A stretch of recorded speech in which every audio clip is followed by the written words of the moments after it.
Assalamualaikum warahmatullahi wabarakatuh.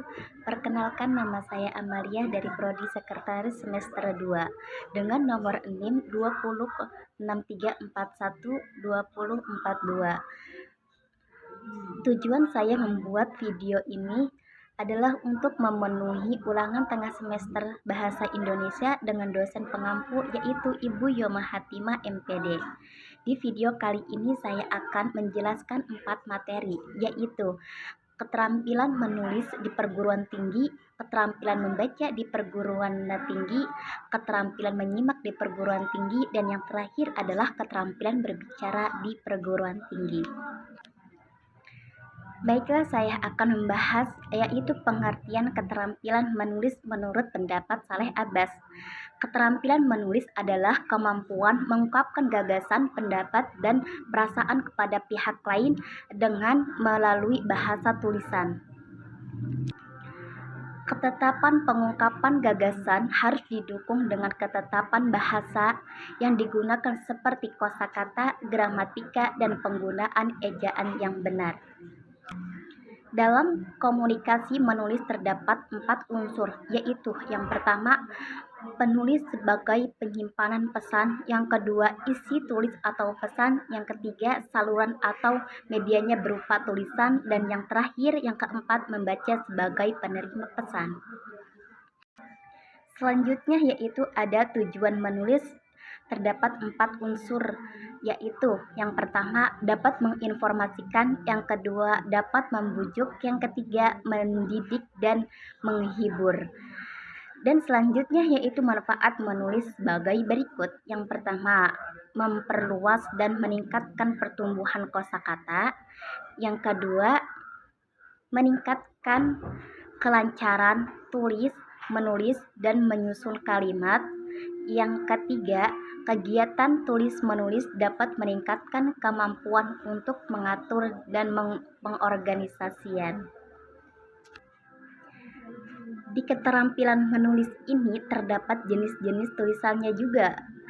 Jenis-jenis tulisannya itu terdapat 5 unsur. Yang pertama yaitu narasi, yang kedua argumentasi, yang ketiga persuasi, yang keempat deskripsi, yang terakhir eksposisi.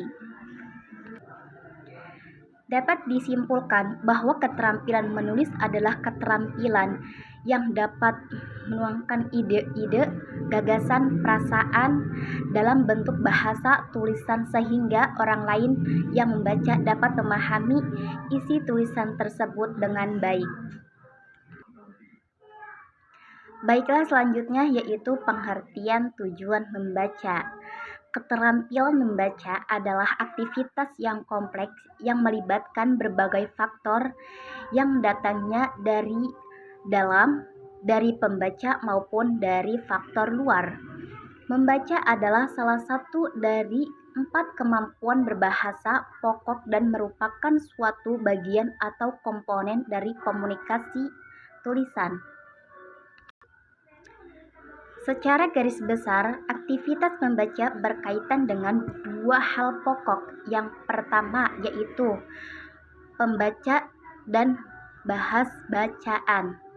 Untuk memperlancar proses membaca, seseorang pembaca harus memiliki modal sebagai berikut, yaitu pengetahuan dan pengalaman, kemampuan berbahasa, pengetahuan tentang teknik membaca, dan yang terakhir yaitu tujuan membaca.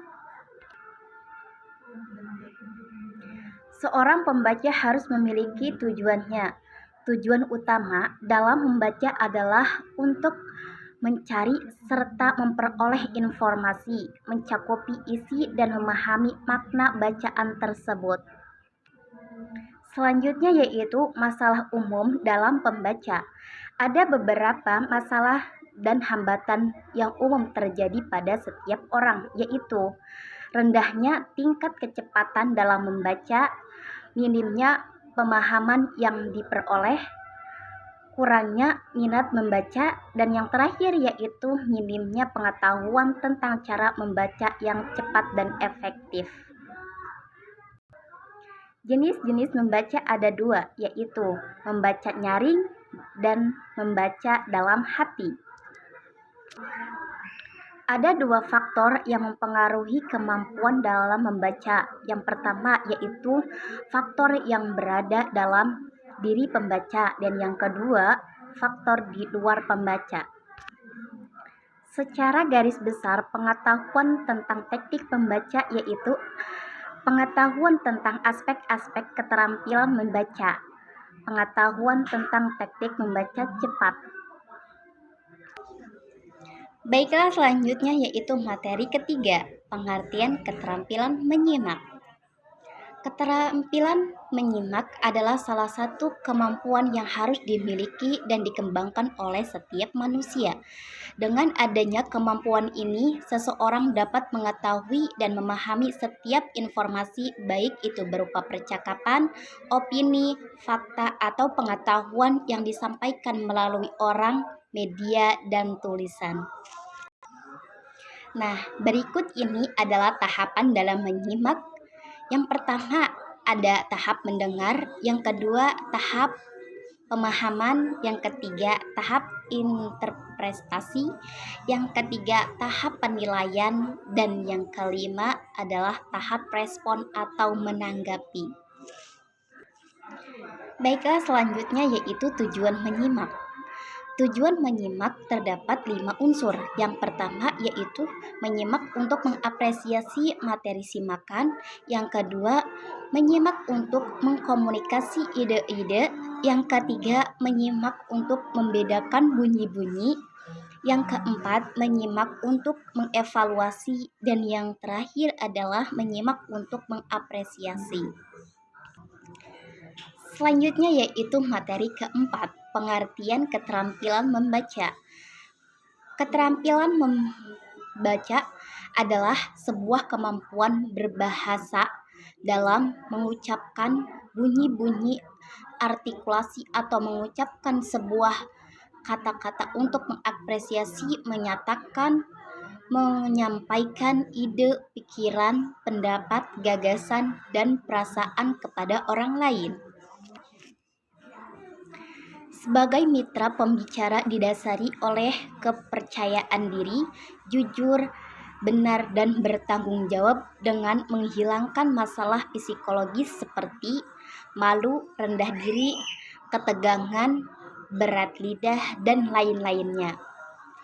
Tujuan berbicara dapat beberapa unsur. Yang pertama, 1. Kemudahan berbicara. 2. Kejelasan dalam berbicara. Ketiga, bertanggung jawab. Keempat, membentuk pendengaran yang kritis. Dan yang kelima, membentuk keterbiasaan. Selanjutnya yaitu jenis-jenis berbicara. Yang pertama, dapat bercerita. Yang kedua, debat. Dan yang ketiga yaitu diskusi.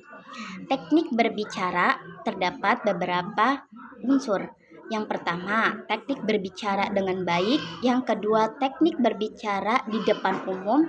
Yang ketiga, teknik berbicara profesional. Dan yang terakhir, teknik membuka dan menutup pembicaraan. Baiklah, faktor penilaian keterampilan berbicara ada 2 faktor, yaitu yang pertama faktor kebahasaan dan yang kedua faktor non-kebahasaan. Yang dimaksud dengan faktor kebahasaan yaitu sebagai berikut. Yang pertama yaitu ketetapan ucapan. Seseorang pembicara harus membiasakan diri mengucapkan bunyi bahasa secara tepat. Yang kedua, penempatan tekanan, nada, sendi, durasi yang sesuai. Yang ketiga yaitu pilihan kata atau diksi, pilihan kata yang tepat dan jelas. Dan yang dimaksud dengan faktor non-kebahasaan yaitu sebagai berikut. Yang pertama, sikap yang wajar, tenang, dan tidak kaku. Yang kedua, pandangan harus diarahkan pada lawan bicara. Yang ketiga, kesediaan menghargai pendapatan orang lain. Dan yang terakhir yaitu gerak-gerik atau mimik yang tepat. Baiklah, cukup sekian dari saya. Kurang lebihnya mohon maaf. Wassalamualaikum warahmatullahi wabarakatuh.